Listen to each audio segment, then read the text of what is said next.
અમરેલીના ધારાસભ્ય Kaushik વેકરિયાના bogus letter મામલે ખોડલધામના ટ્રસ્ટી દિનેશ બાભણિયાએ પ્રતિક્રિયા આપતા કહ્યું કે ફરિયાદી પક્ષના કિશોરભાઈ અને કૌશિકભાઈ સાથે વાર્તાલાપ કર્યો છે તેમજ દીકરાને જમીન મળે અને ફરિયાદી તરીકે દૂર થાય તેવી વાત પણ કરી છે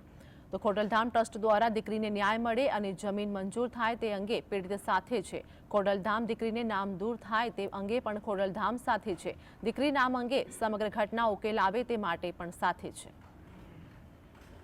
ખોડલધામ ટ્રસ્ટ દ્વારા આ દીકરીને ન્યાય મળે અને એનું ફરિયાદમાંથી નામ દૂર થાય જામીન અરજી આજે દાખલ કરવામાં આવી છે અને જામીન અરજીના અંતે એના જામીન મંજૂર થાય એ પ્રકારના સંપૂર્ણ પ્રયાસો કરવામાં આવશે। દીકરી અને કોઈ પણ સમાજની ક્યારે પણ આવી વાત હોય ત્યારે ખોડલધામ ટ્રસ્ટ એ બાબતે હંમેશા પીડિતની સાથે છે। આજે અમરેલી જિલ્લાના અને આસપાસના તમામ વિસ્તારોના સામાજિક આગેવાનો સાથે મુખ્ય વાતચીતો કર્યા પછી ખોડલધામ ટ્રસ્ટે આ દીકરીના જામીન મળે અને એનું ફરિયાદમાંથી નામ દૂર થાય ત્યાં સુધી સંપૂર્ણપણે સાથે રહેવાના નિર્ણય કરવામાં આવ્યો છે। એ બાબતની જવાબદારી અમને આગેવાનોને સોંપવામાં આવી છે।